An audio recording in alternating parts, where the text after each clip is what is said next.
them walking down the street with this stupid Pepe the Frog behind. Do you see that one too? It's all just discussions in anger. So there's just a bunch of people arguing. And this is my theory, my conspiracy theory, since we're talking QAnon. It's just there so people can be distracted and fighting over nonsense. Again, while they're picking your pockets, while you're not paying attention to what Mike Johnson's putting in this bill, or what Joni Ernst talked about at town halls, or about or anything, or actually about what Elon Musk was doing with Doge, and paying attention to how he's not doing anything with these money and these savings. So you can just listen to people say there's waste, fraud, and abuse, but instead you're fighting about something like Joe Biden being a robot. And even if you know that's BS, I would encourage you not to get on comment sections and go, that's ridiculous. I can't believe you guys believe that, you stupid people. They don't. They got you there to get your attention away from normal things that actually affect your lives. And that's, so X has become this food desert of information. And there's nothing there except for stupidity for people to fight over. Yeah, and what's sad is that it really just takes advantage of the fact that people now just feel so incredibly helpless and inconsequential these days. Like the people who really latch onto these things, not the people who are just like trolling on social media, but the people who are at home reading and scrolling on Facebook. Your grandparents, your parents even, right? They're taking all this stuff in, they're seeing it, they don't know it's real anymore. Half of the stuff that they're looking at is AI for that matter. And they just need to feel like someone is on their side, that someone is looking out for them, that there's some kind of vigilante who's gonna be here to make sense of everything and do something about it because no one else will do it. So I do feel for the people who fall into these traps because I get how they got there.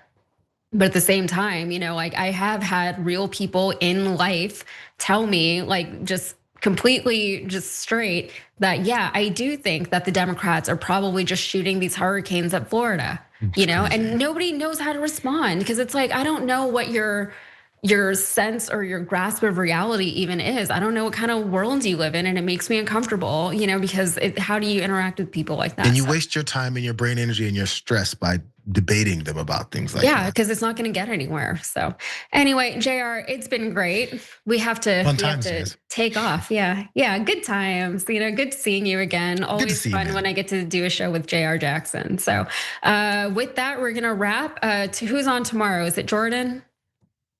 Maybe, yeah, okay. We have Jordan on tomorrow. He'll be your host, so everybody tune in for that. And for us, that's it. Happy Monday, everybody. Bye.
welcome.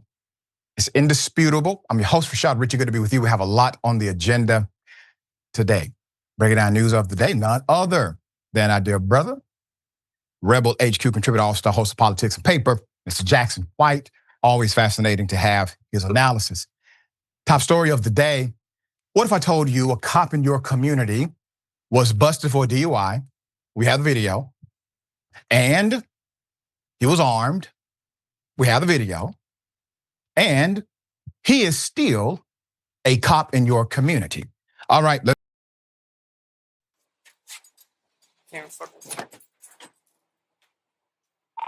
15-year-old mans. Wake up. Wake up.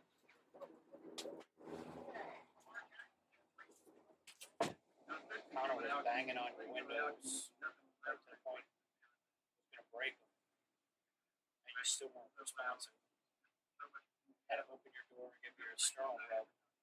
Still not responsive. Do you have any recent head trauma or any TBIs, traumatic brain injury? Yes. Okay. Wow. When? 10 months ago. Okay. Do they affect you to this day? My hands shake, and sometimes my eyes have resting nystagmus. Okay.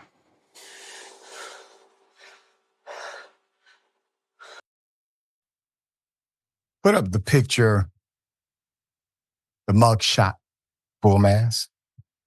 So I will give you one guess as to which state this can occur. You are correct. State of Florida. Second, this is a Florida deputy. He continues to work and abuse citizens after he was found passed out, drunk, in a car loaded with guns. Had a loaded gun by his side. Monroe County Sheriff's Deputy Jonathan Lane was allowed to keep his job after he was found in that condition in 2023. Footage also revealed himself to be a lying hypocrite when he yanked a man out of his car in 2024 for not complying within seconds of demanding his driver's license. Isn't that ironic? We've covered individuals on this show who did not immediately answer the call to come out the car, or they were asleep because they were just sleeping. They did not have a DUI issue. And all of a sudden the police break the window, grab him. We have one story where the cops decided to shoot the individual because he did wake up and they assumed he was going to shoot them. Okay? So this cop is alive, 2023. 2024, he decides to engage in, I don't know, I guess an extreme version of what could have happened to him, but did not. So in 2024, Officer Lane presented himself as a stickler for the law. This was during the October 2024 arrest, insisting on immediate obedience from the man by pulling him out of the truck before the man even had a chance to place the truck in park. As a result, the truck continued rolling down the street with the man's family inside, while also towing a boat. The man had been pulled over for driving too slowly.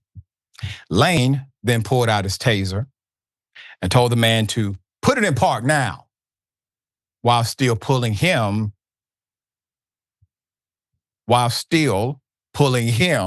out of the truck. Lane then accused the man of committing battery on a police officer when the video shows that never happened. Put Deputy Lane back up again. Lane, you should have taken a DUI test that day. He pulls the man out of the car. The car is driving without the man having control of the car, and the man's family is on the inside. The man ended up spending the night in jail for 2 felony charges. The man's wife explained to the deputy that her husband had actually suffered a traumatic brain injury, which made it difficult for him to process the information and could have been the reason that he did not comply within milliseconds of the deputy barking orders. Quote, the problem is, when I tell somebody to give me their ID and they say no, That is a refusal to identify. Lane explained to the man. We have the footage from that arrest. Here it is. Hello, hi, I'm Deputy Lane with the Sheriff's Office. Yeah, how can I help you? So we got called to Sunshine Key about you, and then on the way up there, I saw you going 15 miles an hour. And My hazards on, correct? okay, that's not legal. You can't do that. Can do what? You can't drive that slow under the speed limit. It's a safety hazard. It's a safety hazard for you to be on the road driving that slow under the speed limit, correct? Do you have your driver's license on? So I need to get to this lane. Can we get it off of this? I work here. Okay, fantastic. Good for you. I need your driver's license. For what? Okay, This is, get out of the car. Get out of the car. Unlock the car and get out now. Hey, calm down. Get out of the car now. Calm down. I am getting here. out. You want to stop? You want to stop? Grab I'm getting out. Oh, my truck. the truck in the park. Yes, I am. Put it in the park now. Put it in the park now. You do start with Put it in the park now. It is in park.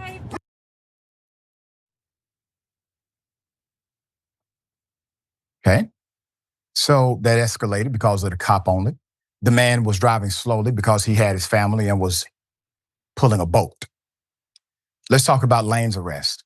So the cop, his hypocrisy was exposed in the video of his own arrest on April 29th, 2023, when he was in violation of the law by being passed out drunk in his car at a gas station at 2 a.m. with a loaded gun in the console. The video also shows Deputy Lane telling the arresting deputy that he has also suffered a traumatic brain injury that affects his nerves and his eyesight. But Deputy Lane showed little empathy for the man he arrested after learning he also suffered a traumatic brain injury. Traumatic brain injuries are also known to cause aggression, irritability, and impatience, which can lead to police abuse and unlawful arrest. Deputy Lane's hypocrisy was further exposed when he refused to submit to a breathalyzer himself. That's according to the police report.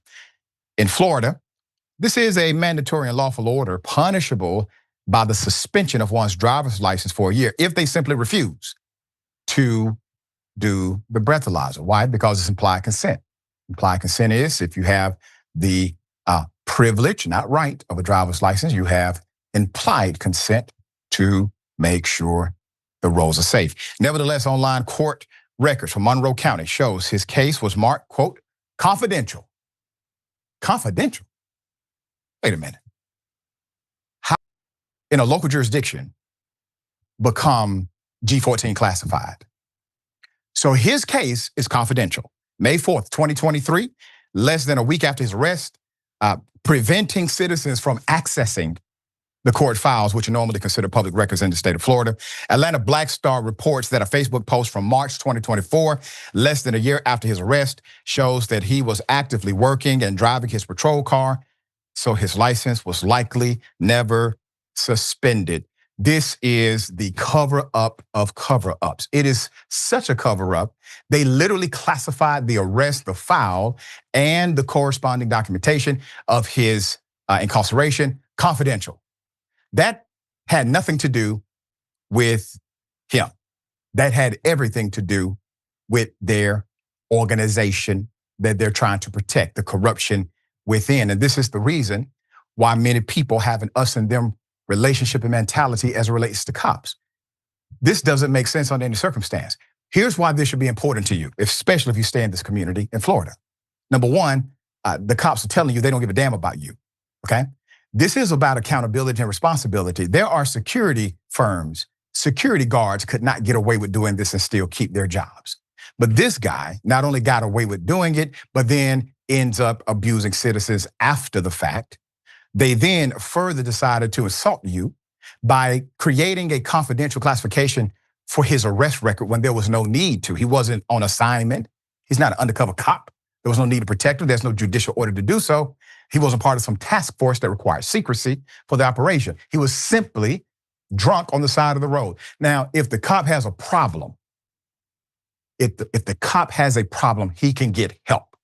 This is separate from that. And the department does him a disservice and you in the community a disservice when they don't treat it as such, because he's free to do this again and something bad actually happens. All right, Jackson, thoughts here. Well, I mean, let alone this guy having access to a badge and a gun. He's a general danger to the public as an alcoholic who's regularly behind the wheel. I remember I was like 25 or something like that up in New Jersey. I got pulled over, and that was before weed was recreationally legal. But that aside, they had me do like all the DUI tests and stuff like that. I blew a 0.0 twice. And they still took me in and gave me a DUI. Luckily, I was able to get a lawyer, so they could get me out of it. But I didn't even know I had blown a 0.0 until I got a lawyer. But this guy can still keep his job. And put his picture back up real quick, Jordan. Go ahead and put him up. This guy, don't he look like H.P. Lovecraft, if you know what he looked like? He looked like Vecna from Stranger Things before he went through that transformation. He just is no good. All the pigment and melanin then faded and turned his heart black. You know what I'm saying? That's just what he looked like. But jokes aside, as you pointed out, there's just really no reason for this guy to still be on the force. And, why would anyone in his area want him to have a badge? Yeah, he must have put a spell on the chief of police or something. He must have. Yeah. All right, we'll bring you updates if something comes of this. Obviously, the people in Florida, we encourage you to speak out. I have a horrific story out of the state of Georgia. Black man while in custody at a Georgia jail dies. Here's the video. Come on the floor. Move it. Stay in there. Don't.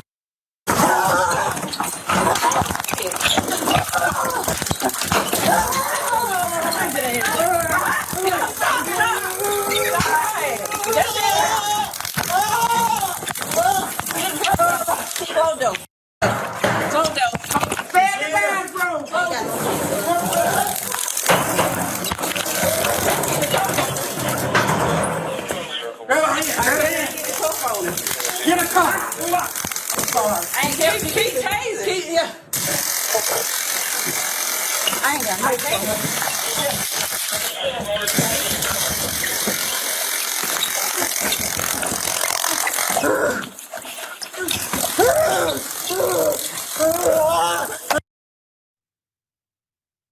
Put up the picture.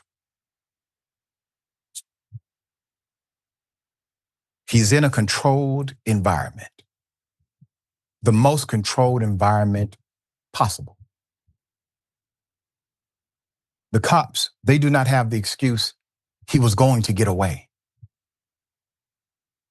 He's a fleeing felon. He's inside of the jail.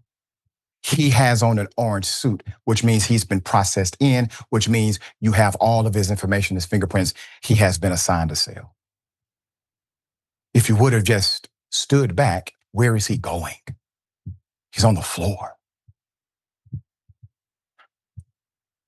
According to the press release made by the Davis Bozeman Johnson law firm, and we had Mr.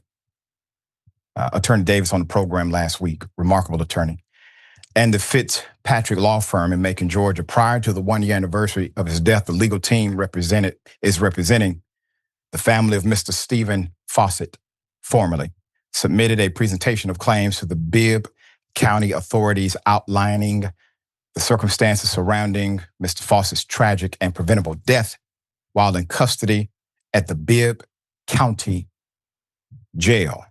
The man should be alive. He's at the Bibb County Jail. Was at the Bibb County Jail when this happened.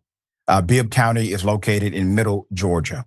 May 25th, 2024, Stephen Fawcett, a 42-year-old man weighing approximately 115 to 120 pounds, died while in custody at the Bibb County Jail as a direct result of gross negligence, excessive use of force, violation of Americans with Disabilities Act, and the failure of deputies and medical staff to appropriately respond to his known mental health condition and provide him reasonable accommodations under the Americans with Disabilities Act.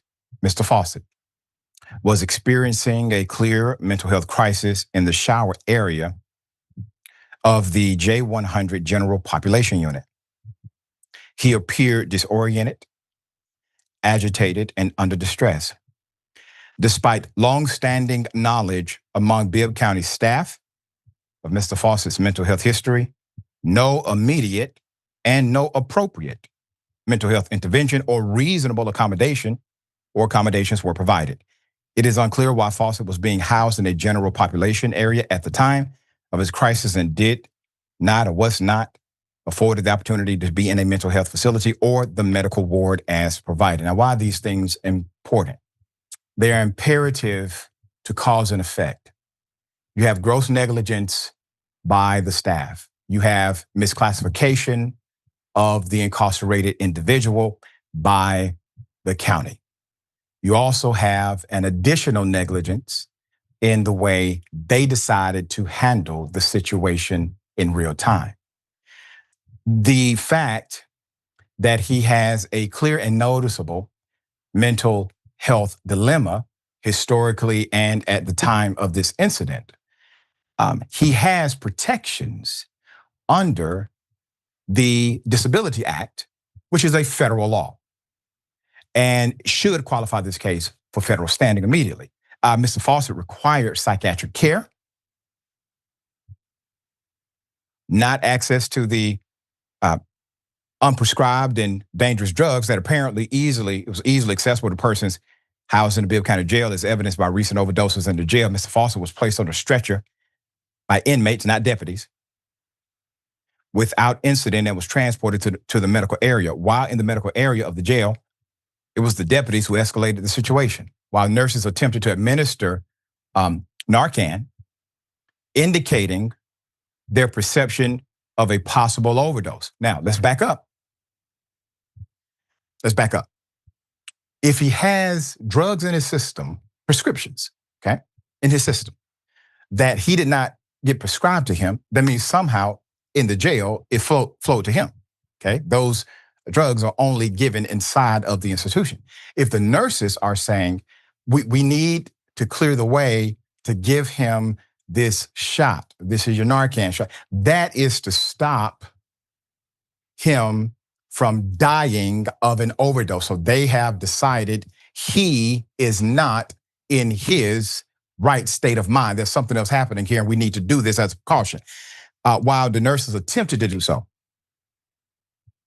indicating that their perception of Mr. Fawcett was that of a possible overdose. Mr. Fawcett became frightened and panicked when he was forcibly held down by the deputies, terrified, disoriented by the sudden aggression and unnecessary force.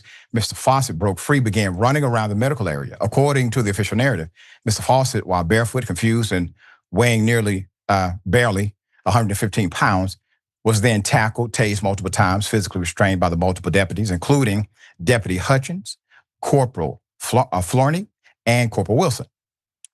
Despite Mr. Fawcett's clear signs of medical and psychiatric distress, the response was centered on physical force rather than de-escalation, medical intervention, or providing reasonable accommodations under the American with Disabilities Act. Deputies can be heard cursing at Mr. Fawcett, calling him the B word. One deputy can be heard yelling, quote, "Keep tasing him." Another deputy can be heard yelling, "Mother release," end quote.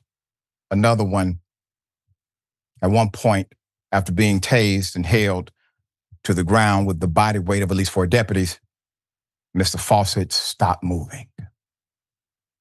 Even then, staff prioritized handcuffing him rather than immediately rendering emergency medical aid. After being subdued and handcuffed to the stretcher, the deputies began talking among themselves and not monitoring his condition, as they even bragged about their excessive use of force. Quote, "We done drew that fire on his ass," end quote. He became unresponsive and stopped breathing. He was eventually transported to Atrium Health, where he was pronounced dead May 25th, 2024, 2:32 p.m. put up the family. 3 months after his death, the family of Stephen Fawcett stood outside of the Bibb County Jail, calling for answers in Fawcett's death. Fawcett's mother, Paula Platt, said as she fought back tears, quote, "Stephen was extremely quiet. He was a praying man. He prayed a lot." Platt said Fawcett has been battling schizophrenia for 20 years. But despite his troubles, she said her son did not deserve to die behind bars. Quote, "Even when he was out and having his crisis, he would always say, 'Mama, I'm okay because I prayed,'" Platt said. He would always come in, and first thing he would do, he would open the door and say, "Y'all okay? And I love you. I miss him so much." Put up the sheriff. Bibb County Sheriff David Davis, the county's response, they said the taser, quote, "had no effect on Fawcett." That's according to CBS 13 WMAZ News. Sheriff, the buck stops with you. You obviously are a feckless leader. I met the previous sheriff of Bibb County, much better man than you. I don't know you. And I know you now. So this is going to be an ongoing saga, ongoing story until justice is served for this family. All right. Jackson, a lot of twists and turns, very emotional story. What say you? A lot of twists and turns, but at the same time, very straightforward that they just tortured this man to death. There's no way that you really can effectively see somebody's humanity, no matter what they did, really, for you to just kind of continue and continue. There's some type of switch in all of us, hopefully, if you're not too broken or too emotional at the time to stop, because it's not really inherently part of us to want to take a life. Now, obviously, things are complicated depending on how people grow up and whatnot, but these people are supposed to be in a position to defend people who are in these jails, who are in these prisons.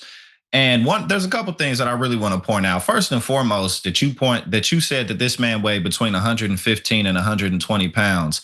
That is so small. Like, you don't need 8 tasers to subdue someone like that. I could subdue someone like that by myself without any type of extra force, because that's just a small person. So for you to sit there and tase somebody who doesn't even crack 130, what are you doing? What type of training do you have? But also, unfortunately, these types of positions, if you're a prison guard, and you see this often in nursing homes too, can attract predators, because they're dealing with individuals who are kind of outcasts of society, or individuals who the general public may not really care for, or have much of a heart for, or concern for. So they can often get away with stuff like this. This was caught on camera. They weren't able to shy away from the effects of the public seeing this. But this oftentimes does happen. And in nursing homes, a lot of people just get dumped in there.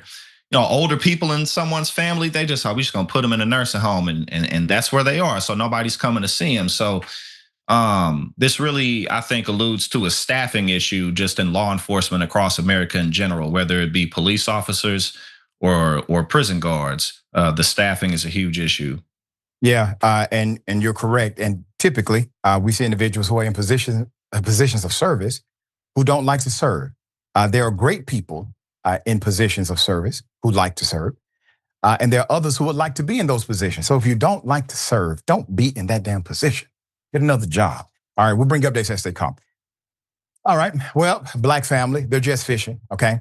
All of a sudden, while fishing with the family, rocks are being thrown at them by a bigot. Let's go ahead and go to it. Here it is. Oh, yeah, I'm throwing rocks at you. Oh, what was that? Oh, really? All right, buddy, you know what? I'm gonna call the police now. Put up the picture full mass. Let me explain what is happening. A black family fishing gets rocks thrown at them by a bigot. A black father was fishing with his 10-year-old daughter. 10-year-old daughter. They were met with racial slurs from a white homeowner who decided to throw a large rock at them. Okay, that's the footage you just saw.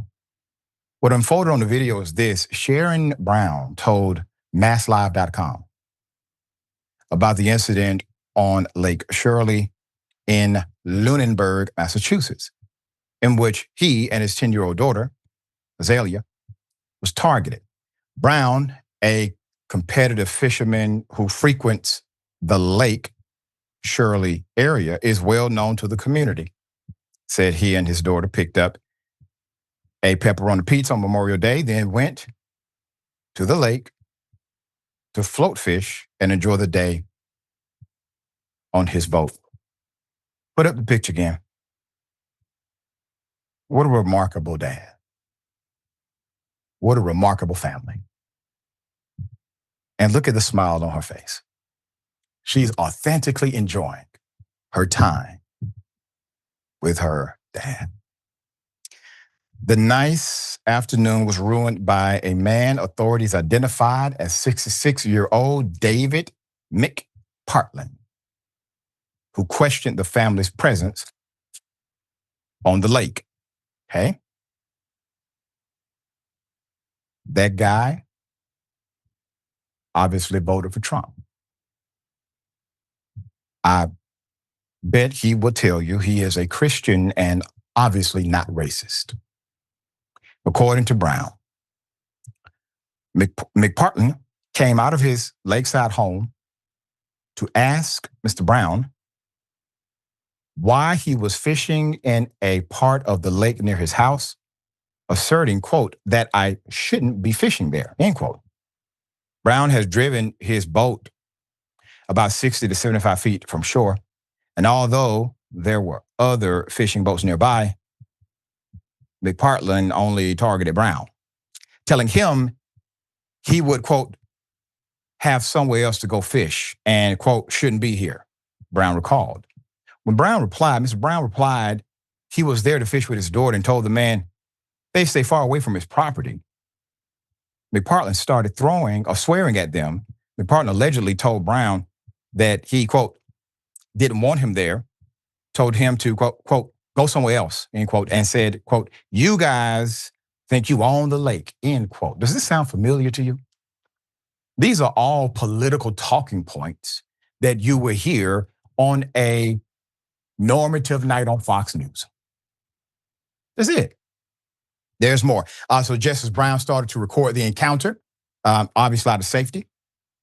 McPartland threw a large rock, which landed just a few feet away from Brown's boat. Lunenburg police officers arrived shortly after Brown called 911. Court documents state that authorities have summoned Mr. McPartland on 2 charges of assault with a dangerous weapon and 2 charges of assault to intimidate. Brown said that when McPartland started disparaging him, his daughter thought that she and her father had done something wrong. He said he's worried about what kind of emotional or mental impact the incident will have on her. Quote, my daughter witnessed it, where someone calls her father that word. I'm forced to explain things to her when I may not be ready. I'm forced to explain something to her under duress.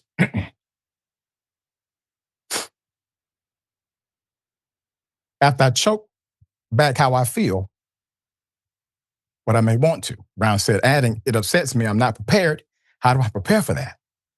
Brown said that while the Lake Shirley community boasts a mostly white population, he has never experienced racism from any of the residents. The encounter with McPartland was the first time. Put up his picture again. Put up the picture. Man, that struck me. That person that did this to you all is obviously the one who has the problem, not the father, obviously not the child. When you said, Mr. Brown, you're not ready for that conversation, I remember when I had to have that conversation with my child. I wasn't ready either, brother.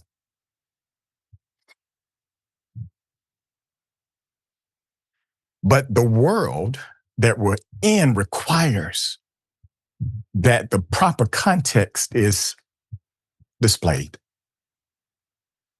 The best thing you can do and the most effective thing you can do is to keep reminding her of how much she is loved. by you and by others. I know you live in a community where there are many individuals. We got brothers and sisters who are white in that community who love you. They accept your child, they would never do anything like that to you. Remind her of that as well. Show her the America that is rather than the America that's portrayed. All right, Jackson, thoughts here. Well, yeah, I mean, unfortunately, this is still part of the human condition that we have to live with, our tribal nature and others, and what's spread through culture, and the fact that we live in the Trump era 2 times over now. And, we still got quite a bit of time left to go in this administration.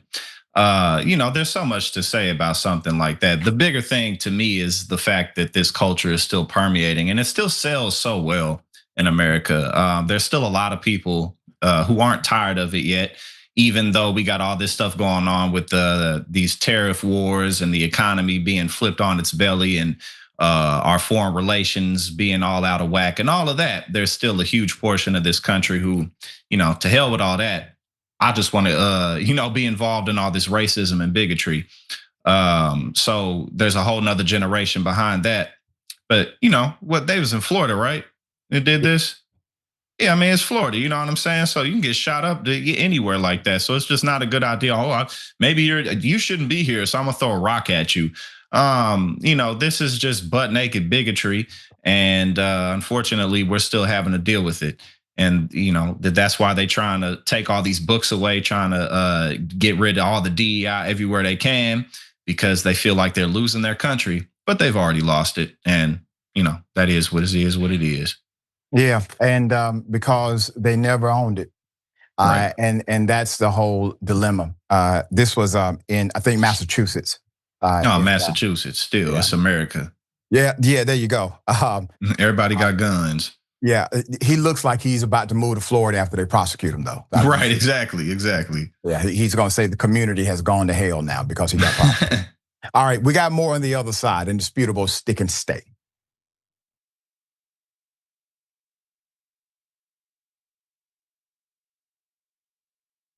What contributions to the progressive cause are you most proud of? I mean, I don't have super high aspirations for a singular role that I can play in the movement or anything. I try to present myself as what I think that I am, which is a progressive man who is driven by I think, well-interrogated and well-organized system of values that I try to stay consistent on, and I demonstrate that that's the sort of life that a person can lead and be successful and be happy and all of that. And that should not need to be done, but there are so many people on the right that are trying to push men in the opposite direction that I want to be able to do that. Along the way, if I can get people to care about some topics that they wouldn't necessarily care about, or that for some men they might think that's not a topic that they should be focused on, that's definitely something that I relish doing. And along the way, I mean, we've been able to introduce people to a lot of candidates. That's been a big part of what we've done. Not all of them necessarily got in office. Probably most of them did not. And a lot of them you might not even remember their names. But it was great to be able to provide people the platform where they had the chance of making a difference. Obviously AOC and all that, but there's been a lot of great people along the way.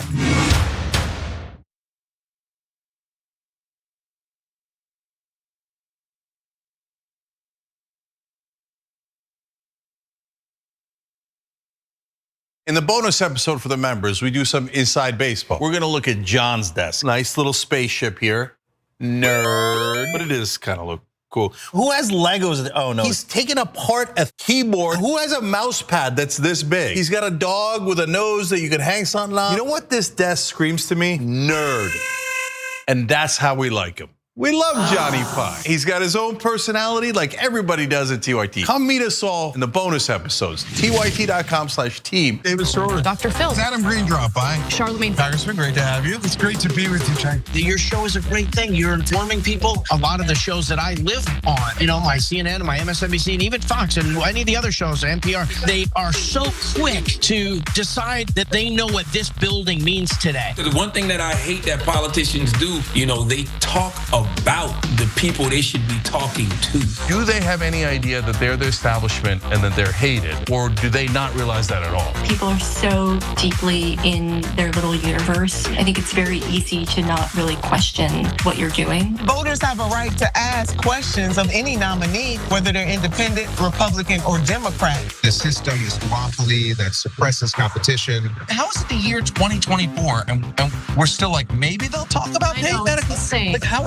is that like at one level it's like, this is what we're talking about now. You're like, it's 2024. And that's always been the critique, your critique of us is, well, you guys give good speeches, you put out good tweets, but you're not wielding actual power. Now we're starting to. Yes. Congratulations on all your success. You guys are everywhere. It's about a country and a principle, and that's what you and I both worked to achieve. And I'm so glad that at least half the battle has now been won. If you want to go really hear what's going on honestly, you should tune into the Young Turks. Thanks for doing such a great job. Please keep it up. Hang tough. Yeah. That makes me so happy. Oh, I like making you happy.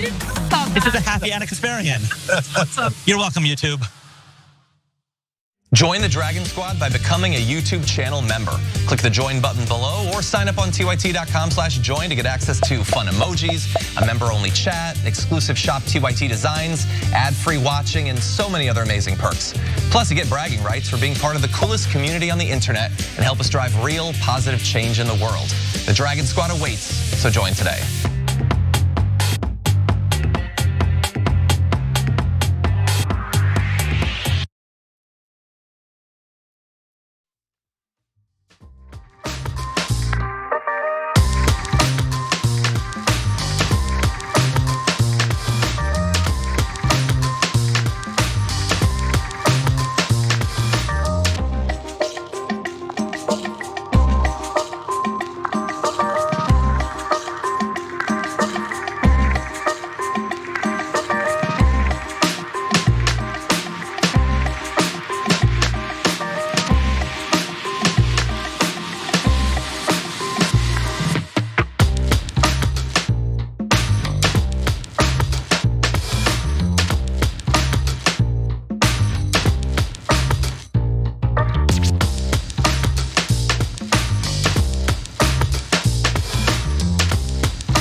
All right, welcome back. Good to be with you. Let me read some of these beautiful comments. Thank you, everyone who joins the combo.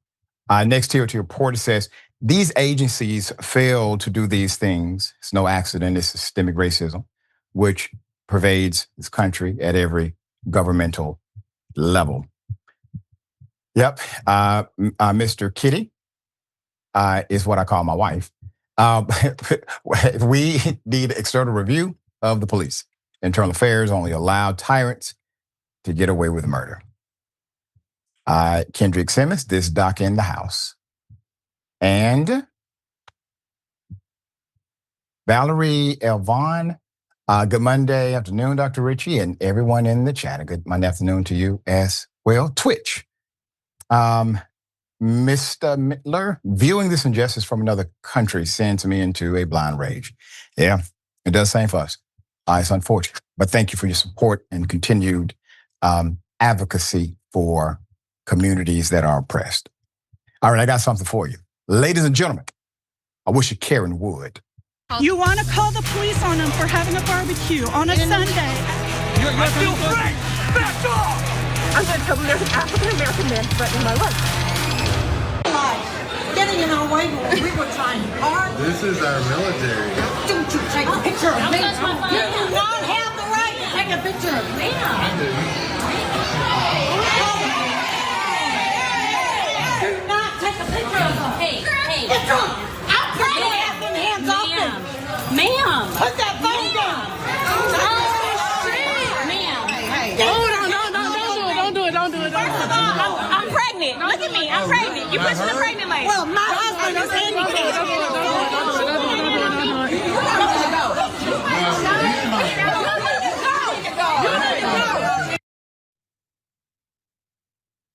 Okay.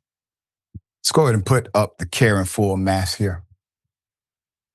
Now, ma'am, while I'm in agreement with you that a picture should probably not have been taken of you, I am not in agreement that it cannot be taken.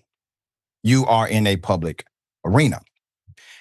You are assaulting, according to the imagery, uniformed armed forces. When one young lady says she is in fact pregnant, you responded that your husband is handicapped? Based on their uniforms and rank insignia, one of the soldiers was an Army officer. Legal consequences of hitting a U.S. soldier,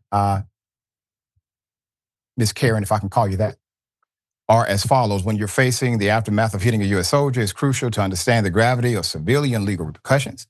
As civilians, we're bound by the same laws that prohibit assaults against anyone, regardless of their military status. However, due to the nature of their occupation, soldiers are often afforded additional protections that can intensify the legal outcomes. If you're charged with assault against a soldier, the case could escalate to a federal offense depending on the circumstances, like if the incident occurred on a military base or involved a military member on duty. Federal charges generally carry heavier penalties than state-level offenses, potentially leading to longer jail time and more significant fines. In some cases, the penalties of assaulting a military member could include substantial prison sentences, steep fines, permanent criminal record. Moreover, in certain situations, you might face charges under both civilian and military law, known as concurrent jurisdiction. This overlap can lead to more complex legal proceedings, as civilian courts and military tribunals operate differently with unique sets of rules and potential consequences. Put up the Karen again. Ma'am, is it worth it? Was it worth it for whatever you were protesting? You cannot expect to be in a public place, not have your picture taken, for whatever reason. As a matter of fact, your picture was already taken. I got your picture right here. This is your picture, madam.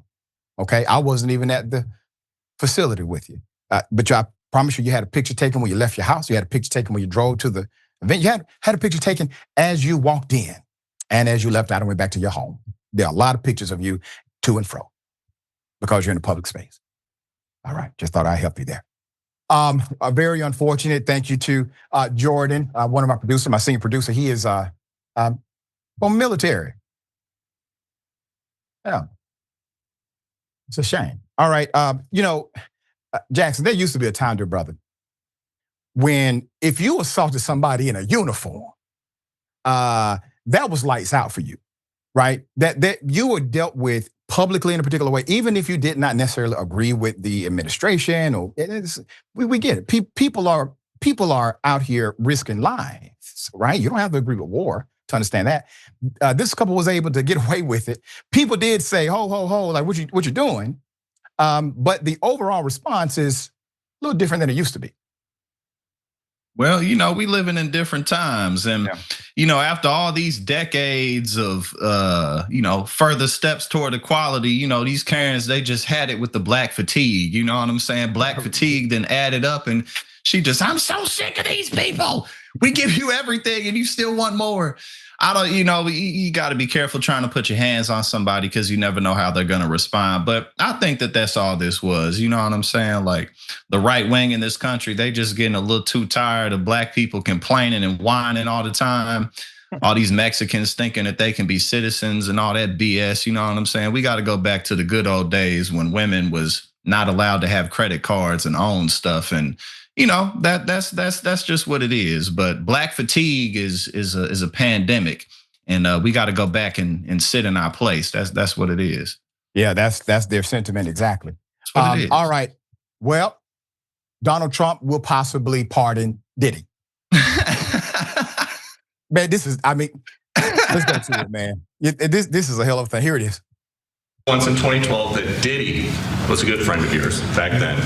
He has since found himself in some very serious legal trouble. Yeah, that's true. Would you ever consider pardoning him? Well, nobody's asked. You had to be the one to ask, Peter, but nobody's asked. But I know people are thinking about it. I know they're thinking about it. I think some people have been very close to asking. First of all, I'd look at what's happening. And I haven't been watching it too closely, although it's certainly getting a lot of coverage. I haven't seen him. I haven't spoken to him in years. He used to really like me a lot, but I think when I ran for politics, he sort of that relationship busted up. It's not a popularity contest, so I don't know. I would certainly look at the facts. If I think somebody was mistreated, whether they like me or don't like me, it wouldn't have any impact on me. Mr. President. Well, I mean, if Diddy gets him a plane, put it up full mast. Let me explain something to you that's not as obvious, but assuredly happened. The question that was posed was a planned question. I want us to start there. This was not all of a sudden, hey, let's ask him about Diddy today. Yeah, let's do that. Great question. No, because in that scenario, they control the Q&A. Okay? It is not like it used to be. They control the Q&A. And the people that are not part of that control, they do not have access. So that is a question that was prepared for Trump. So why would you prepare that question that day? Because Trump is starting to create the seed of the narrative to pardon Diddy, yes, but to let Diddy's team know he is for sale. And this goes back to what Giuliani revealed in his conversation that he did not know was being recorded, or he did not know was going to be echoed by the person he was talking with, where he broke down the scheme. He said, hey, here's how it works. It's $1 million. I think it was $1 million per pardon is what Trump told him. If he get $1 million, and Trump was nice enough to give him a commission from the 1 million. Listen, man, this is all on tape. Giuliani said this, that he would get commission for the $1 million. And that's how Trump was paying Giuliani. Okay. Now, at all of the self-righteous jargon that comes from Fox News and the political right, notice how they never said anything about the morality, the ethics, and the culture that has been established by video evidence. Okay? So Trump may not be following the trial, but he damn sure follows Twitter. And that is enough.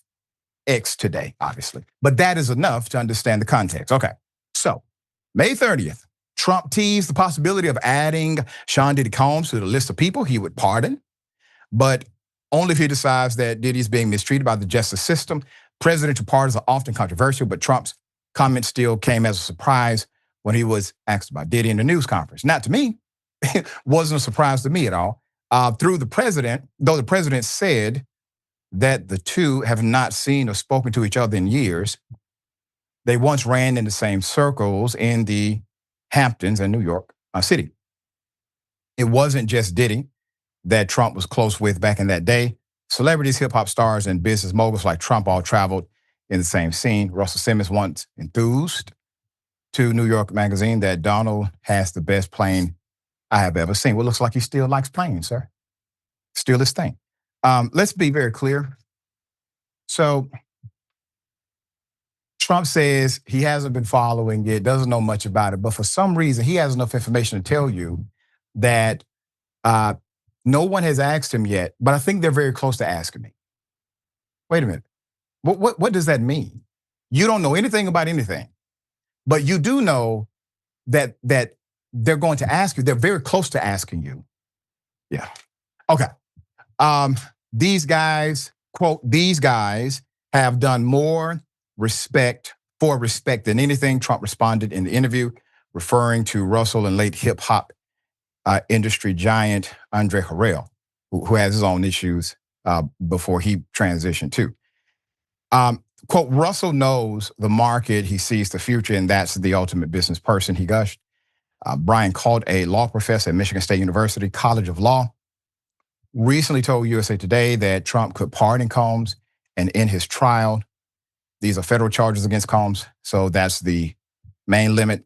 The matter has to be federal. It has to be criminal versus civil and related to something that's already been done. quote, but the person doesn't have to even be charged yet or convicted. The Supreme Court has said preemptive pardons are okay. Now, let's be very clear. If that happens, and this is why jurisdictions do concurrent charges and prosecutions.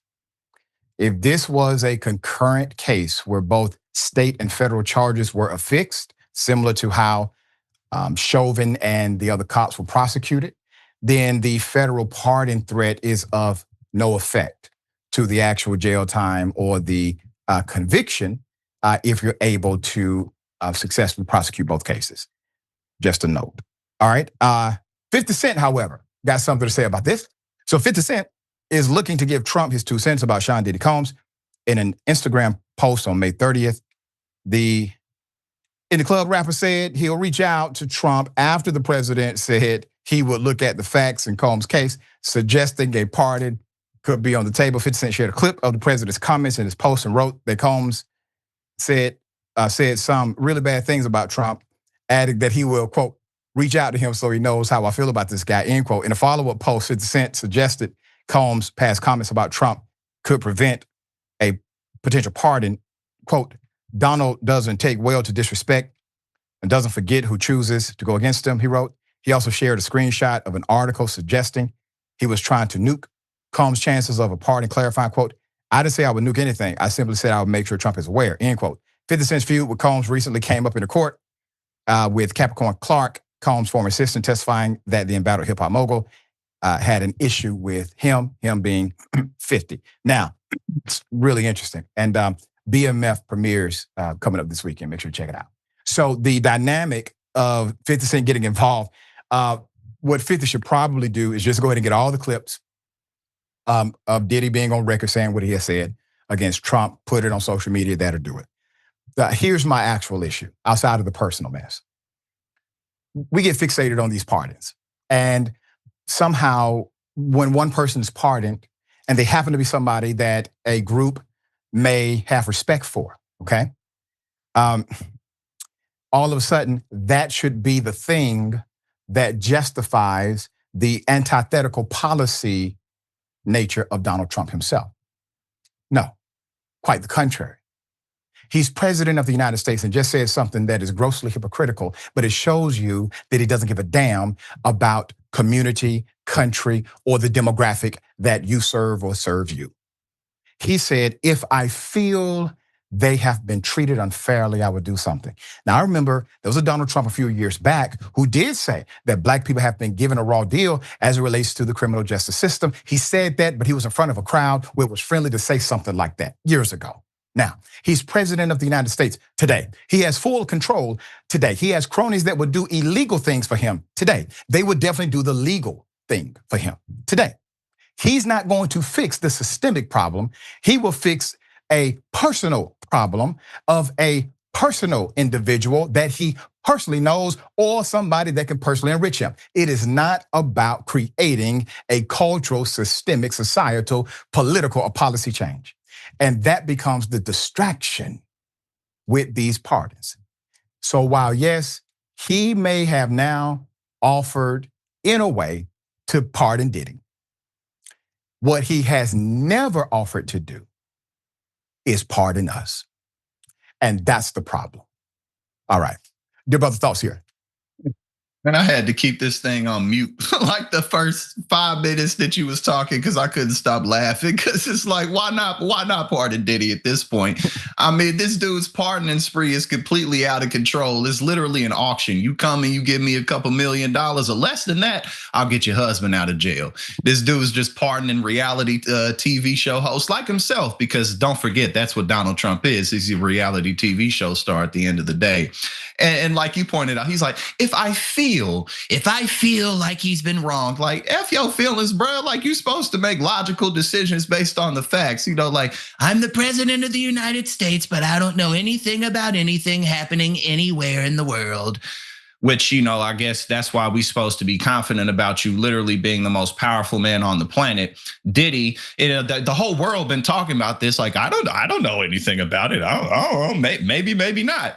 When in reality, this was like the easiest question ever. Like, are you thinking about pardoning Diddy? No. You know what I'm saying? Like that's all you had to say. You could have stopped it there. Like, nah. Next question. Didn't even have to go into detail because we all know what's up with Diddy, especially you. But I mean, I don't. Why would he not pardon Diddy? If somebody on Diddy's team gives him a whole lot of money and Diddy got money, why wouldn't he do it? I mean, I won't be surprised if this happens at all. It'll be a massive miscarriage of justice, and no matter what, Diddy's legacy is trash and ain't no bounce back for him. But I won't be surprised if this happens at all. Yeah, and where is MAGA? MAGA, who made up fictional stories about Democratic politicians somehow being involved in sex trafficking rings. Where are you when a guy is literally being prosecuted for that with evidence from the federal government that your president currently presides over? Not a peep, not a word. All right, we got more on the other side. Indisputable Stick and Say.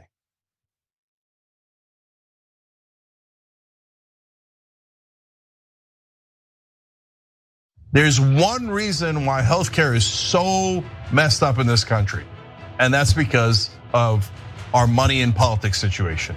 Because those industries that are deeply corrupt can just simply purchase all of Congress. And then the problem never gets fixed because of that bribery. Mike. Yeah, I mean, it's greed, and it's the greed of politicians, right? I mean, so everything they do is dictated by the donors and the money. I mean, I shouldn't say that, not everything. A lot of what they do is, and I do think that there are people who do things in spite of the fact that they have to raise money and often don't get that money and often don't win because they don't, but are in there fighting for ideals that they believe in. Bernie Sanders is certainly an example of someone like that.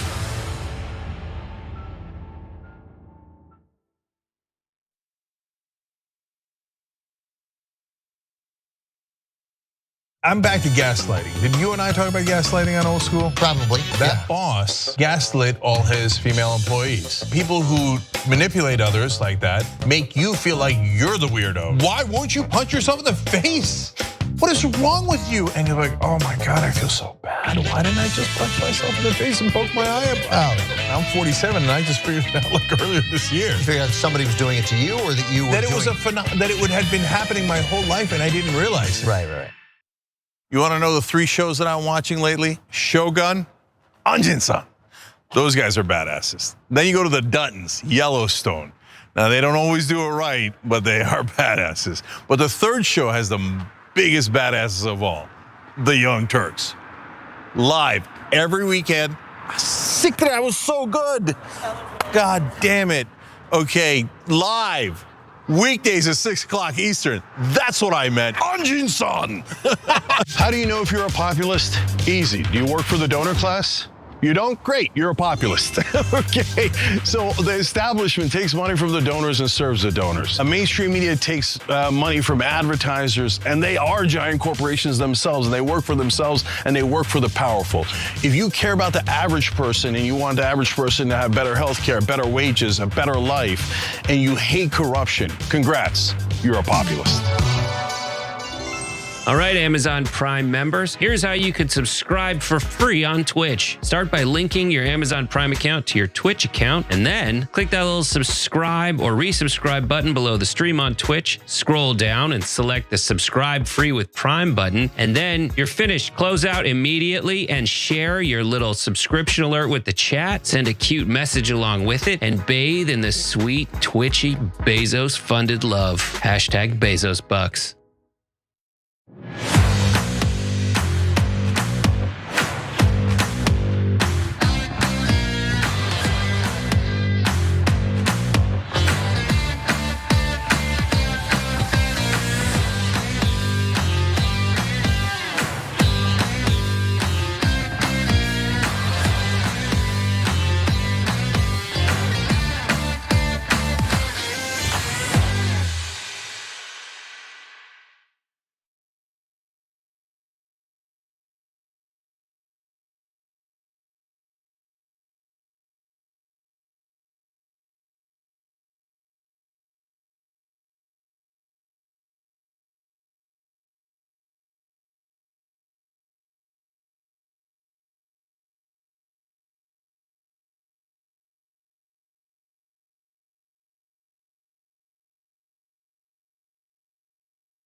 All right, welcome back. Always good to be with you. Let me read a few comments. I'm kind of pressed for time. I'm thankful to everyone for joining the conversation. All right. And don't forget, you can always watch this show on, or listen to this show on our platforms for podcasts, virtually anywhere you get your podcasts, okay? All right. I got a tech issue. I'll come back to it. Okay. Well, firefighter. Black firefighter convicted for defending himself against an attacker. Put it up full mass. A Black Oregon firefighter who was convicted by an all-white jury for defending himself against an alleged racist attacker and sentenced to 6 years. His alleged racist attacker still roams free. We have the details. Despite the assailant throwing the first punch, allegedly calling him the N-word, and having illicit drugs in his system, Brian Haing Simpson remains locked up in a River Correctional Facility, found guilty of second-degree assault by an all-white jury. He was the victim. I'm going to give you the additional details. His friends, supporters, and fellow firefighters and family have recently launched a petition and a letter-writing campaign to the Oregon governor, demanding a second look at the case. If they wait for an appeal, it could take years. Now, this case is actually not as complicated as you would imagine. But remember, we have governors who have pardoned cops who were found guilty of killing citizens wrongfully while on duty. Those governors have pardoned these cops, okay? This guy, firefighter defending himself, clearly, he's not the aggressor. A punch was thrown at him first. You now have active defense. You have the right of active defense of self and defense of others. June 7th, 2024. Members of the Grayback Forestry crew were chatting and kicking back around midnight on their day off, staying at firefighting housing nearing Grants Pass. Another firefighter named Brandon Olson, who was also white, woke up and angrily confronted the group, including Mr. Simpson, yelling, "You need to shut the F up." That's according to trial transcripts via local news station KGW8 News. When Simpson responded, he claimed Olson told him, pull your effing pants up, N-word. Pull your effing pants up, N-word. That means prepare for me to physically assault you. It is akin to saying, put your fist up, okay? So the two men quickly came to blows. But Olson admitted at the trial that he did in fact throw the first punch. He said he did it. Though Olson denied yelling the racial slur. A witness testified, yeah, he did, yell the racial slur, yeah. According to that witness, Simpson kept his hands behind his back while being struck 3 times before he eventually punched back, reported the Rogue Valley Times. Now, when we say witnesses, who are we talking about? We're talking about firefighters. We're talking about either firefighters or administrative support thereof. We're talking about individuals who have reputation, credibility, and trusted positions, okay? There's more. The two men wrestled around on the ground until others managed to separate them. But Olson jumped back into the fray and Simpson kicked him a few more times, explaining at trial that, quote, legs is longer than the fist. And like I said, I'm blind in my left eye. I didn't want him to be too close to me. Olson apparently tried to continue the fight even after Simpson walked away. Quote, the aggressor in this situation admitted at trial of throwing the first punch. The toxicology report showed that he also had drugs in his system, including fentanyl. After Mr. Simpson disengaged in the fight, he chased after him. The aggressor chased after him. He admitted this in court. Defense attorney Eric Fournier said, for some reason, MAGA isn't talking about this case. They don't care that the aggressor had fentanyl in his system. They don't care that a firefighter who they say they love was assaulted and done so in a vicious way. They don't care that racism or bigotry was brought into this, even though we are allegedly living in a post-racial society and we have no room or tolerance for that. In an email to KGW8 News, Josephine County DA Joshua Eastman wrote, quote, "Our position both before and at trial is that the first hit was likely justified." What? Yeah, he says the first hit was likely justified, or at least could be. But the repeated kicks, stumps, and the face head area were not. The victim has several facial fractures and needed surgery. Hold on now, keep the DA up. Okay, now, sir, just because you have an alligator mouth and a hummingbird ass, and you write checks that your ass can't cash, that don't mean that you're supposed to be prosecuted. Just because you engage in combat, you're the aggressor and you lose the fight. That doesn't mean the other person gets prosecuted because they won the battle. Okay. August. Simpson was found guilty by an all-white jury in Josephine County, which is 92% white. It is not even 1% black. It's 0.8. That's according to the Census Bureau. A judge sentenced him to 70 months in jail. The judge had the authority to suspend the sentence, which he did not, which he is serving at the Snake River Penitentiary, the largest jail in Oregon. In addition to being a firefighter, Simpson, 42, was a community leader and beloved figure in the spoken word scene of his hometown of Cincinnati, earning recognition from none other than the late Rosa Parks for his advocacy, said his brother, Dom Simpson. A mural of Simpson in downtown stands as a testament to his legacy. Put up Mr. Simpson again. This is how they're doing it today. If the prosecution is saying, well, we decided to look at this case and say, well, the first punch was justified. How? Explain that legal doctrine to me. Because if you hit someone and it's not in defense of self, how is the first hit? That doesn't make sense. What doctrine, what status did you utilize in order to qualify that?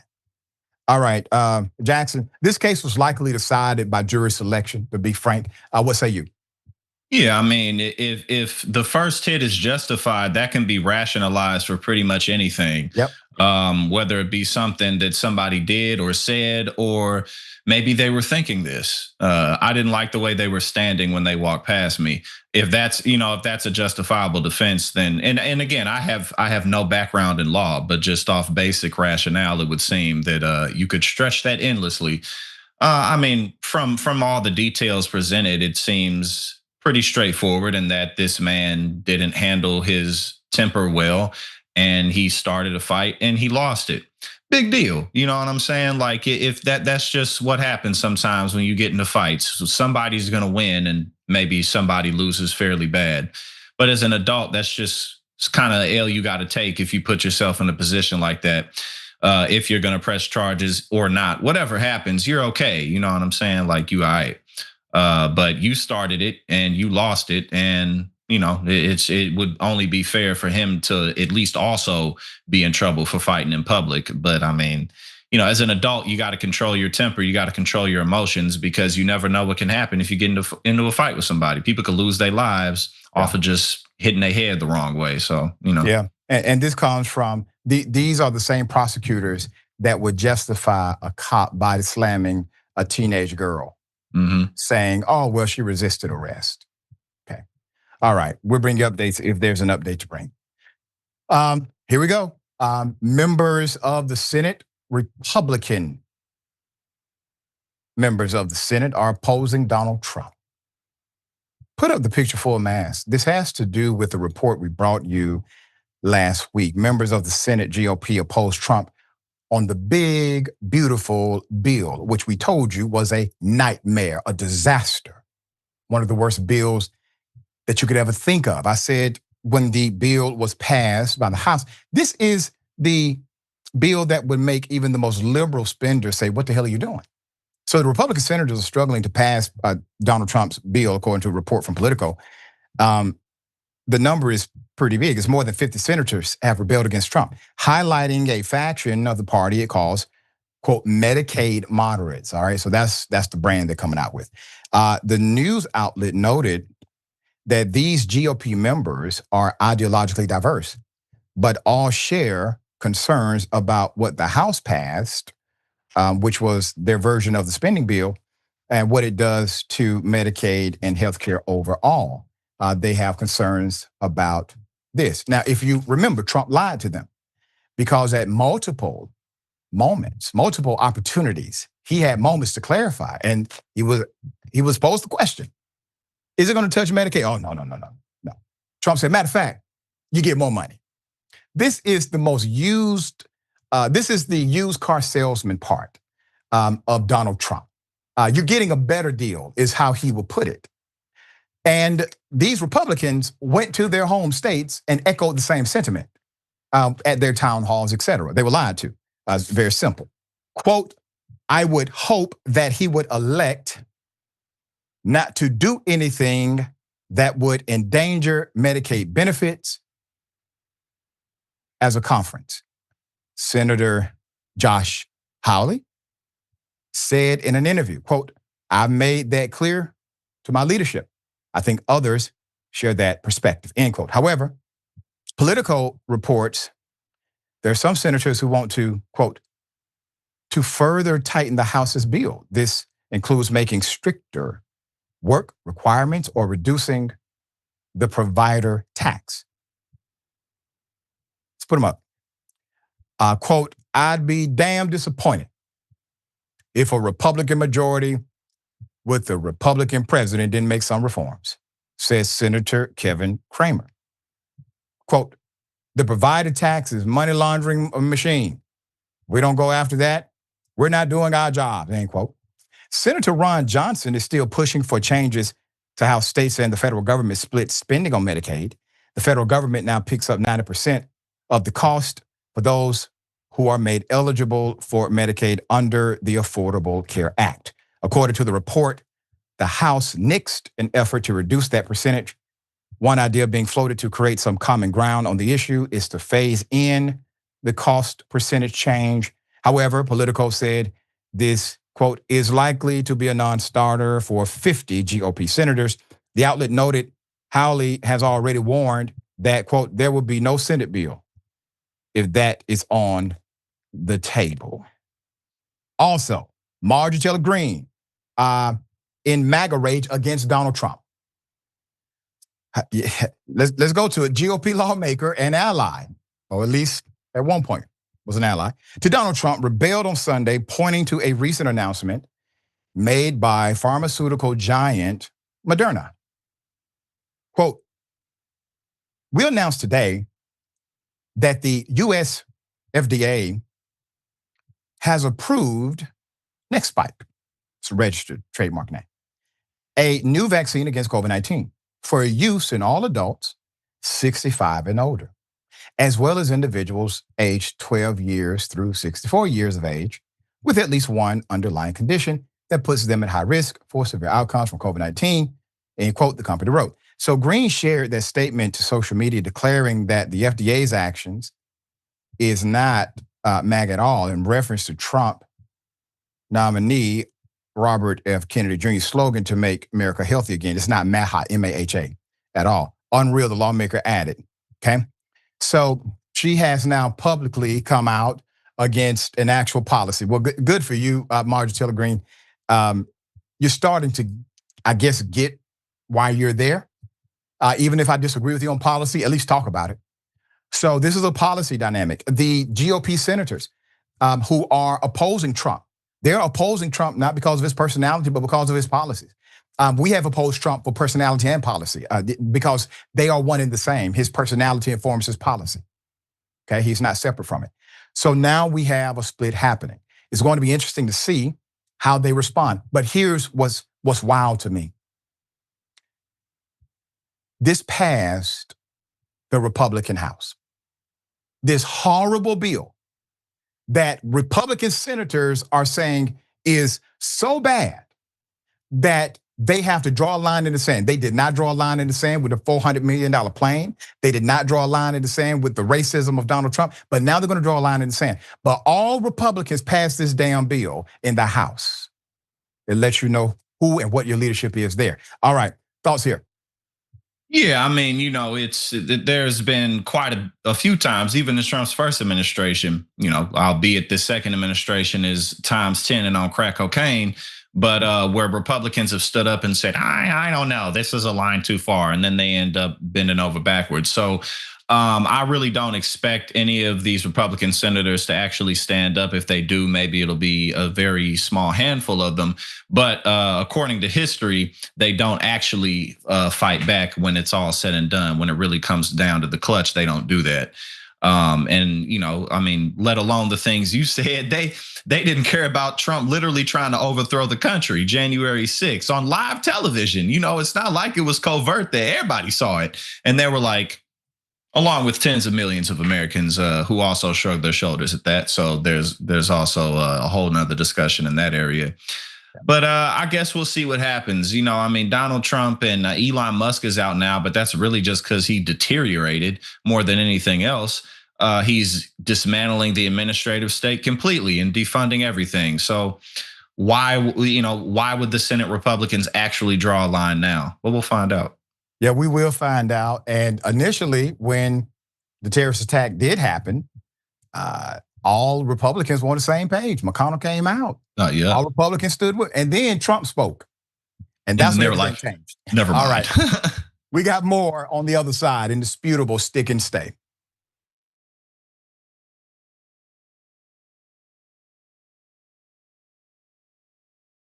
At TYT, our mission is to boldly pursue truth, challenge the establishment, and drive positive change. At a time when corporate capture of our media, our government, and our politics is nearly absolute, everyday working people need a champion to fight for them and to push back against the powerful interests that threaten our democracy itself. At TYT, we're proudly progressive and call out corruption and duplicity wherever we see it, from Republicans, Democrats, or anyone else. And unlike mainstream news media outlets, we're not beholden to corporate advertisers, to defense contractors, to Wall Street, or to big pharma.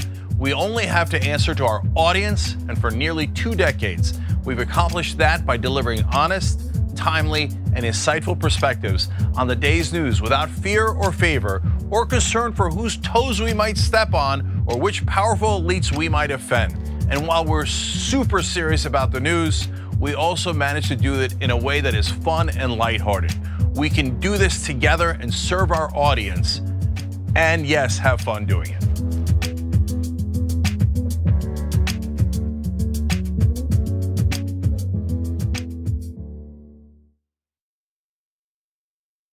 You are the media revolution. You are much needed. TYT, TYT.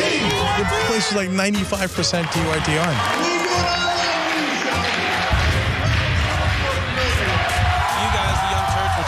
Favorite channel, we're getting that message out. Frank and the Young Turks do an extraordinarily good job. No matter what mainstream media says, you have to listen to the Young Turks. The people who support us on the internet, that's what gives us strength. That's what allows anyone who was in there who was undecided to think one side seems to be winning. They seem to have a bigger army. There might be a reason for that. So thank you guys.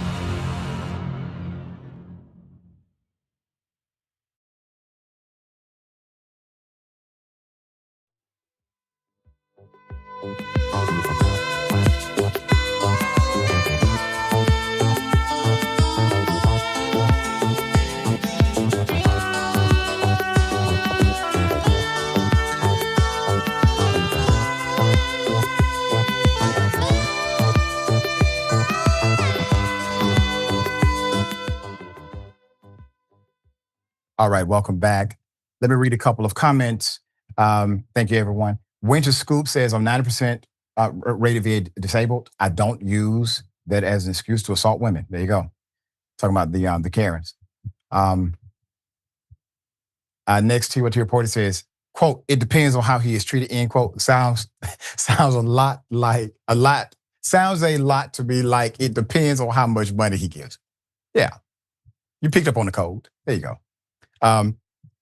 500,000, a million, they're treating him very unfairly. Okay. All right.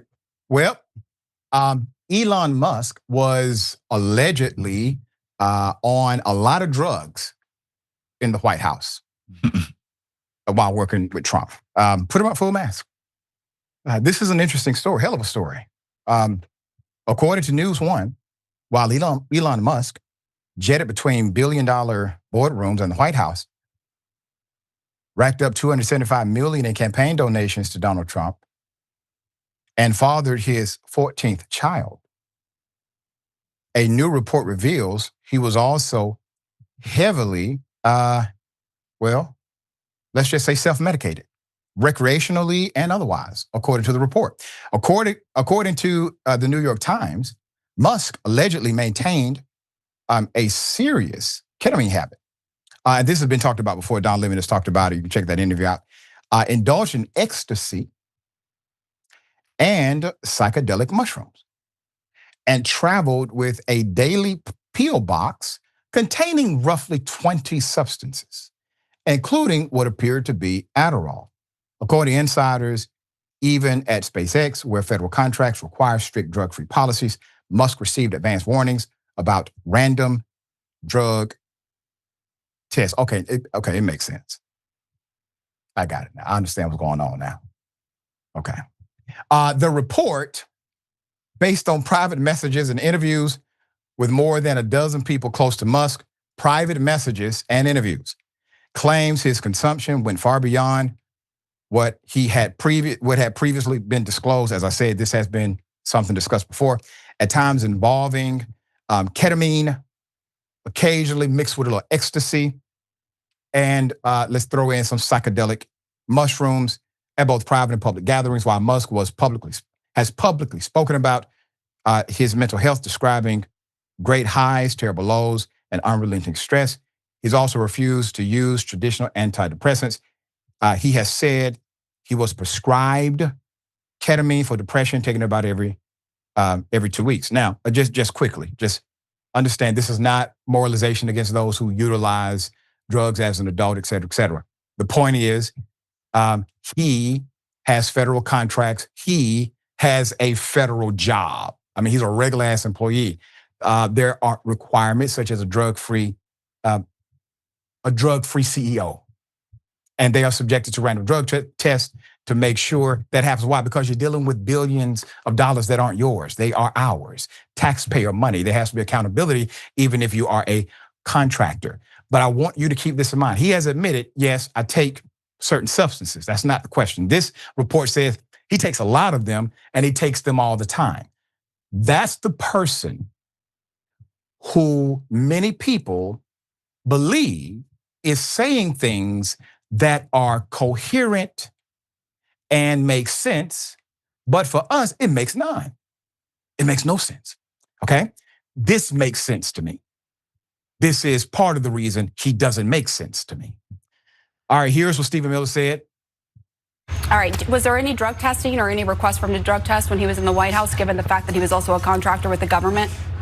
Fortunately for you and all the friends at CNN, you'll have the opportunity to ask Elon all the questions you want today yourself. In the meantime, the drugs I'm concerned about are the drugs that are coming across the border from the criminal cartels that are killing hundreds of thousands of Americans. And we're going to save hundreds of thousands of lives if these district courts would just get the hell out of the way, stop destroying our Constitution, stop taking authority they don't have, and allow the president to do the job that not only he was elected to do, but the constitutional laws of the United States vest him exclusively to do. Stephen Miller, those are the drugs I'm worried about. What in the hell kind of answer, sir? If I were somehow involved in this administration, and I'm not, thank God. You have given a prosecution a video to play to prove, yeah, there's something else going on here, because you weren't able to say either A, he doesn't do drugs, or B, we didn't test him, but here's why. You're talking about drugs from overseas, man. If the man is doing ecstasy, that's being imported, sir. Are you concerned about that drug? Is that all of a sudden legal? Okay.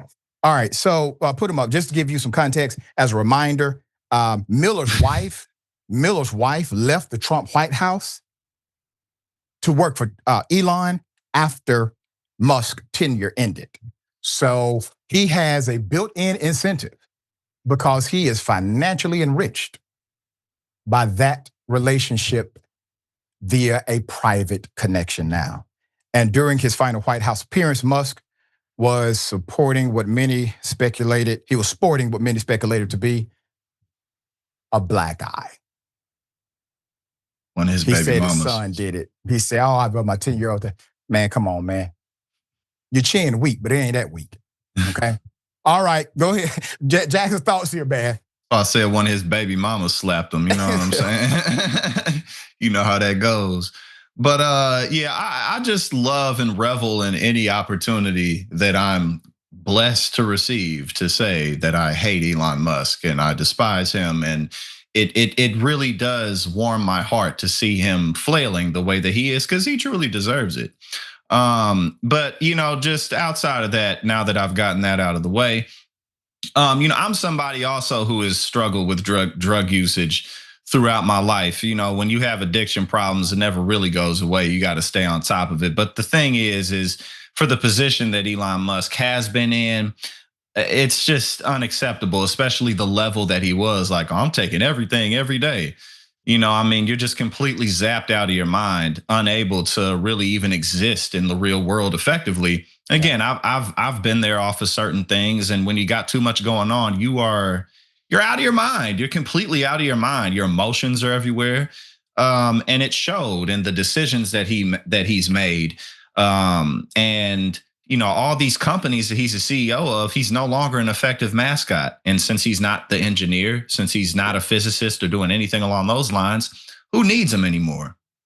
Well, that's what his board has started to say, at least based on reports. Now, members have come out later and said, no, we didn't say that. That's what you should say as a board who cares about money, because you have now disrupted consumer confidence.